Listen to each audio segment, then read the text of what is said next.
नमस्कार साथियों, जय हिंद। अभी आपको हम बताते चले कि जो TRE-1 में सप्लीमेंट्री रिजल्ट को लेकर जो याचिका दायर की गई थी, उसके संदर्भ में आपको हम पूरी अपडेट बता दें कि क्या हो रहा है और आगे क्या होने वाला है। क्योंकि क्या होने वाला है इसके संदर्भ में आपके मन में कई सवाल होंगे कि सप्लीमेंट्री रिजल्ट में जो बातें थी, सप्लीमेंट्री रिजल्ट के जो प्रावधान हैं और जिस प्रकार से ड्रॉप आउट, मल्टीपल रिजल्ट और बड़े पैमाने पर फर्जीवाड़ा का आंकड़ा BPSC से शिक्षा विभाग और दोनों ने मिलकर इस तरह की चीज़ों को किया, तो सारी नियुक्ति प्रक्रिया को देखते हुए सरकार के समक्ष हम लोगों ने काफ़ी गुहार लगाई थी कि सप्लीमेंट्री रिजल्ट आना चाहिए था। और BPSC ने भी माना कि सप्लीमेंट्री रिजल्ट आएगा और दिया भी। 4700 पदों की सूची BPSC को शिक्षा विभाग ने भेजी थी और मात्र 2773 लोगों का रिजल्ट आया। याद होगा, और हजारों विद्यार्थी, शिक्षक अभ्यर्थी इंतजार कर रहे थे कि पूरक परिणाम के नाम पर जो ढकोसला हुआ, जो बड़े पैमाने पर सीटों को बचाने का खेल और षड्यंत्र रचा गया बिहार सरकार और शिक्षा विभाग ने, सभी पर एक अपडेट आपको बता दें कि हम लोगों की याचिका जो है Satyam Kumar versus government of Bihar CWJC 2337/2024 case number आपको बता दिए आप, Satyam Kumar versus government of Bihar. और ये मामला जो है अंजनी कुमार के बेंच में गया है। और मुझे लगता है कि जिस तरह की बातें हो रही है, लॉयर द्वारा स्पष्ट रूप से कहा जा रहा है और हम लोग की तरफ से जो भी एविडेंस और प्रमाण माननीय उच्च न्यायालय के शरण में हम लोग गए हैं, तो उम्मीद करते हैं कि सप्लीमेंट्री रिजल्ट के नाम पर जो सीटों को बचाया गया, आपको याद होगा कि 1,20,000 पदों की बहाली निकाली गई और मात्र 93 हज़ार लोगों को ही नियुक्ति दी गई। 28,800 नियोजित शिक्षक थे उसमें मात्र। और ये जो बातें हैं, ये बिल्कुल डंके की चोट पर लगातार 1,20,000 का जो हवाला दिया जा रहा था, बड़े बड़े स्लोगन और पोस्टर लगाए जा रहे थे, सभी बात इस बात की पुष्टि करती थी कि 1,20,000 लोगों की बहाली नहीं हुई है। तो सारी चीज़ों पर मल्टीपल रिजल्ट और ड्रॉप आउट और फर्जीवाड़े को लेकर जिस तरह के वक्तव्य BPSC चेयरमैन की तरफ से दिया जा रहा था, सभी चीज़ों को लेकर और मल्टीपल रिजल्ट पर जो बातें थी, वो सभी को लेकर हमने सप्लीमेंट्री रिजल्ट यानी पूरक परिणाम को लेकर जो याचिका दायर हुई है, उस पर आपको बता दें कि बहुत जल्द इस पर सुनवाई होते हुए, लगभग 2 सुनवाई हुई है और बहुत जल्द इस पर जो है हम लोग को जीत मिलने जा रही है। उम्मीद करते हैं माननीय उच्च न्यायालय छात्रों के हक में फैसला दे।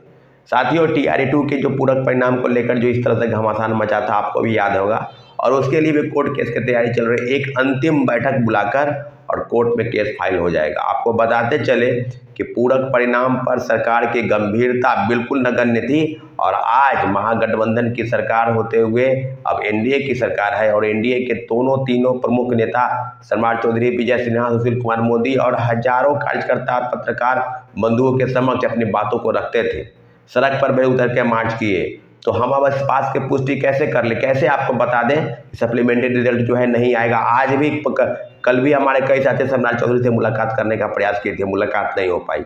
आपको हम बता दें कि जो चीज़ें आप पूरक परिणाम को लेकर जो शायद लगभग 14,700 पदों की सूची शिक्षा विभाग ने BPSC को भेजी और अभी पुनः इस बात की पुष्टि और प्रमाणिकता के साथ कि आगे क्या होगा, क्या हम लोग चुप बैठेंगे कि नहीं होगा, क्या होगा। लेकिन इतना ज़रूर है कि सप्लीमेंट्री रिजल्ट पर छात्रों अभ्यर्थियों का पूरा अधिकार है। आपको बताते हैं कि सीटेट अपीयरिंग की मांग को लेकर, STT अपीयरिंग की मांग को लेकर और 10 वर्ष की छूट की मांग को लेकर लगभग 4-5 प्रमुख बिंदुओं पर हम लोगों ने लगातार तमाम जो घटक दल के नेता हैं भारतीय जनता पार्टी के और जनता दल यूनाइटेड के, उनसे मुलाकात करने का प्रयास किया।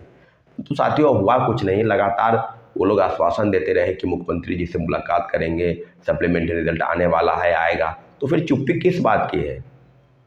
अब तो मान के ही चले ना भाई कि जिस प्रकार से महागठबंधन की सरकार पलटी मारती थी, आज भी NDA की जो बड़े नेता है वो अपने बयानों से पलटी मार गए।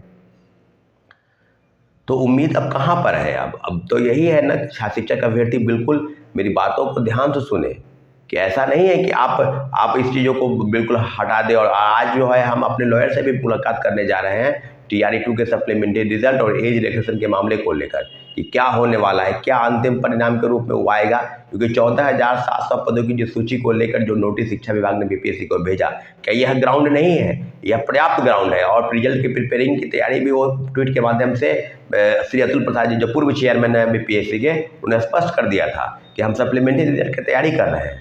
तो क्या हम अब जो चीज़ें बिल्कुल आपके सतह पर है, उस पर अब बिल्कुल बात करने की ज़रूरत है।